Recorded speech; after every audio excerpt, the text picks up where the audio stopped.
Hola, muy buenas noches. Mi nombre es Jorge Andrés Franco Hernández y en conjunto a mi compañero Saúl Ernesto Lucero Tejada presentaremos lo que es la tarea de investigación 1 de la materia de comunicaciones 1, que es acerca de una investigación acerca del subnetting para el protocolo IPv4.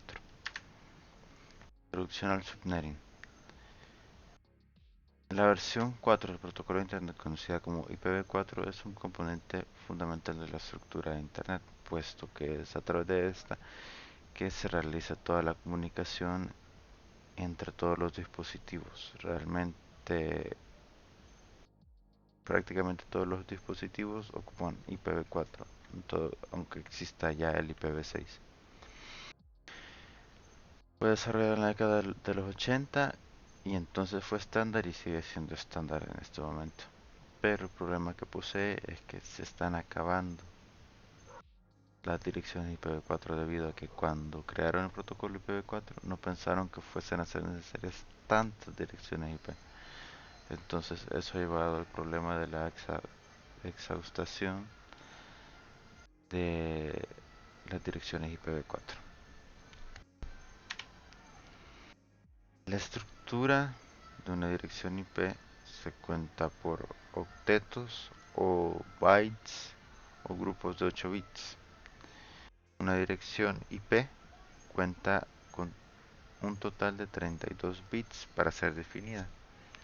Por eso también en su forma decimal llega hasta 255, que equivale a el número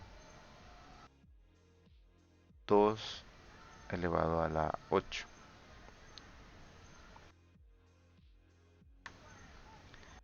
Vaya, ahora en comparación, la dirección IP en comparación a la máscara de subred es que vaya, esta es una dirección IP. Esta es una máscara de subred. En la máscara de subred nos dice qué segmentos son los que se utilizan para definir un segmento de red. Eso quiere decir que, por ejemplo aquí, todos los números en el primer octeto, en el segundo octeto y en el tercer octeto van a definir redes. En ningún momento uno de esos números se utilizará para definir algún host. Pero aquí, el último, que está libre, que están libres todos los bits del último número, significa que todos los valores que hay en este valor decimal, en el cuarto octeto o cuarto valor decimal, está designado para host. ¿Qué se refiere a eso? Por host se refiere a computadoras, celulares, impresoras, todo dispositivo final. Y la porción de red se refiere a redes virtuales con sus propios direccionamientos internos y privacidad totalmente separada la una de la otra. Por ejemplo, aquí, si yo en vez de 100 tengo 101, significa que todos los hosts de la red 100 no podrán comunicarse directamente con los hosts de la red 101, por dar un ejemplo. Las subredes se dividen en tres clases principales, otras dos que realmente no nos incumben para esta presentación. La primera es una subred de clase A. En la subred de clase A solamente el primer segmento se utiliza para definir redes. Entonces hay únicamente 256 menos 2, efectivamente 254 redes en una máscara de subred de tipo A.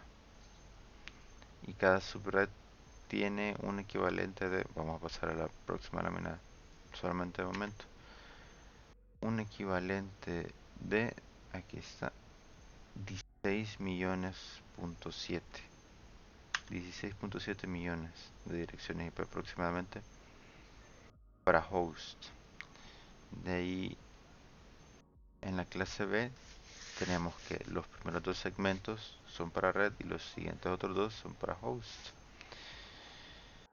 Entonces esto hace que se tenga un total de 65.000 aproximadamente host en una dirección IP con una clase B en la máscara de subred, y de ahí en la clase C en una máscara de subred de clase C lo que tenemos son únicamente 254. ¿Por qué 254 y no 256? Porque el valor 0 no se ocupa ni el valor 55 se ocupa. El valor 0 es específico de la red y el 255 es para enviar un mensaje a todas las direcciones IP. Vaya, esta tabla hace referencia a lo que voy a leer de momento que yo lo redacté, pero no lo leeré textual por eso mismo. El detalle está que cuando se requiere que la red cumpla con otras exigencias que no sean las que se dan con estas clases, porque esas son las más comunes, ¿verdad? Entonces hay 16 millones, 65 mil, 254. Eso es el estándar de host que puede almacenar cada dirección IP con esta máscara de subred. Pero ¿y si necesito un punto medio entre 65.000 y 250? Ahí cuando sale a lucir el subneteo, el subnetting de IPv4. Cuando se requiere que la red cumpla con otras exigencias, por ejemplo, que no se distribuyan las IP en los bloques default de las clases default de las máscaras de su red, siendo el ejemplo más común que se necesiten menos de 120 IP por red o más de 300, ya sería necesario no utilizar una de las máscaras de su red básicas, dado que habría un desperdicio de IPs enorme. ¿Por qué? ¿Por qué esto? Ahorita lo diré. Por ejemplo, con la clase C y solamente necesitamos 120 IP, estaríamos desperdiciando más de la mitad de la capacidad de la máscara de subred de clase C. Pero vaya, ahora de la mitad, 130, podemos decir que no es mucho, pero si nos vamos al otro lado, si necesitamos 300 IP y no nos da abasto la clase C y ocupamos una clase B, lo que estamos haciendo efectivamente es desperdiciar 65.000 IPs, porque solamente estaríamos utilizando 300 de los 65.000 necesarios. Y es ahí cuando el subneteo entra en brillo. Bueno, estas son todas las posibles máscaras de subred que hay, desde la 0 hasta la 32. El prefijo se refiere a la cantidad de bits de izquierda a derecha que están activos. 0, 1, 2, 3, etc. Por ejemplo, aquí en la 8, los primeros 8 bits, esta es la equivalente a clase A. Entonces sería 255.0.0.0 pleca 8, porque los primeros 8 bits están reservados para redes. Igual esta es la clase B y esta es la clase C. Pero podemos utilizar cualquier punto intermedio entre esas clases para poder realmente sacarle un mejor provecho a, a lo que sería la red. También asimismo esto nos permite ahorrar procesamiento, es más rápido el enrutamiento de parte del router porque ya no tiene que buscar en todos los hosts, por ejemplo, ¿verdad? Si estuviéramos usando una clase B, una IP con máscara de red clase B, cada vez que quisiéramos enrutar tendríamos que buscar entre los 65.000 hosts. Pero si en vez de usar una de clase B, usamos estas a todas las que no están con clase se les dice sin clase. Vaya, la clase B es esta, ¿verdad? Pero solo queremos 300. Entonces venimos y ponemos este valor 255.155.154.0 pleca 23. Esta sería nuestra subred para poder utilizar 300, el siguiente número que nos permite utilizar más cercano a 300.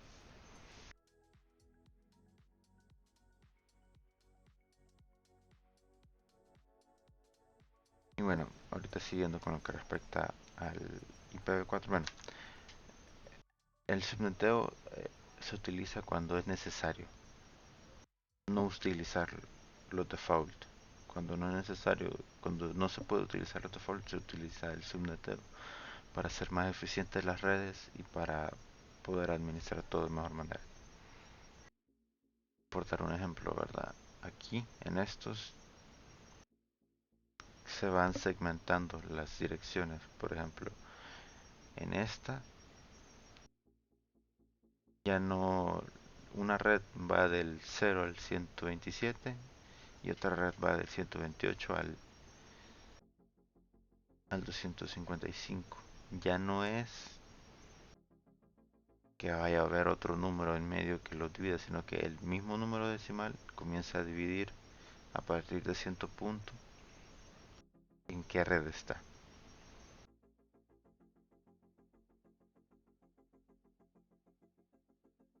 Aquí hablando más de lo que es el protocolo IPv4, ¿verdad?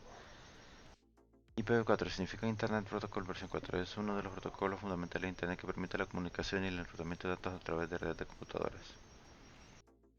Lo que ya les había mencionado anteriormente. Debido al mismo agotamiento de las direcciones IPv4, se tomó la decisión que las direcciones IP 10, el rango 10, el rango 192 y el rango 170, estos rangos de aquí, fueran privadas. ¿Qué significa esto? Que no se pueden acceder a ellas a través de Internet público.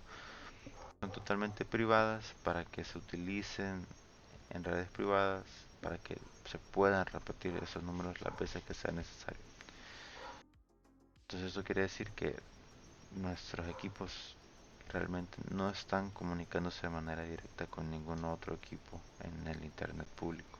Lo que hace es que esta red es administrada por un router y cuando algo de esta red pide algo al Internet público, le dice al router: hey, mira router, consígueme esta información, y el router viene, la consigue y la trae de regreso.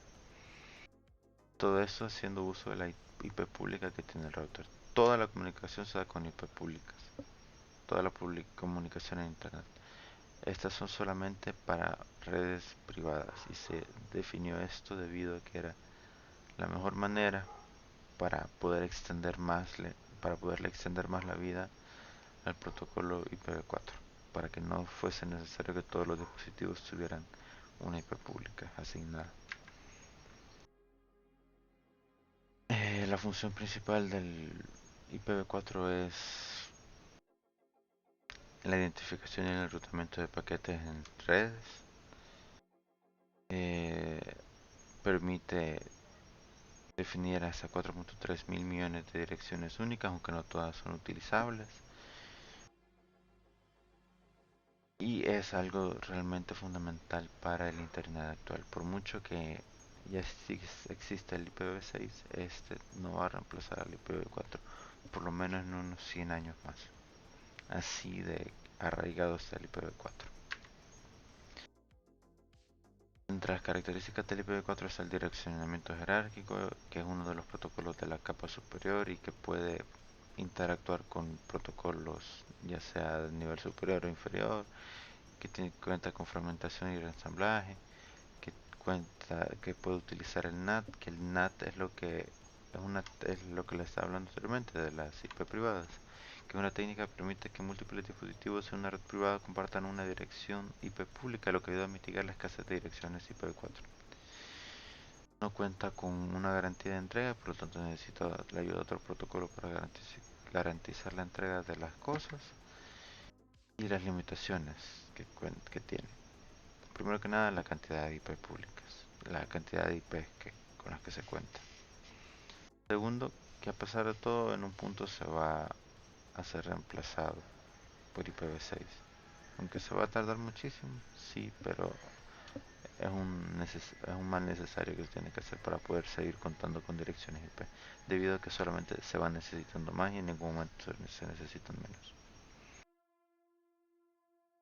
Y siempre recordar que el protocolo IPv4, a pesar de que no fue pensado de buena manera para un futuro, no previeron realmente la demanda que iba a tener.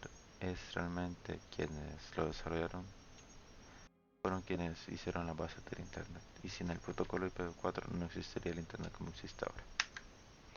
La bibliografía y eso sería todo. Muchas gracias por su atención prestada. Hasta luego.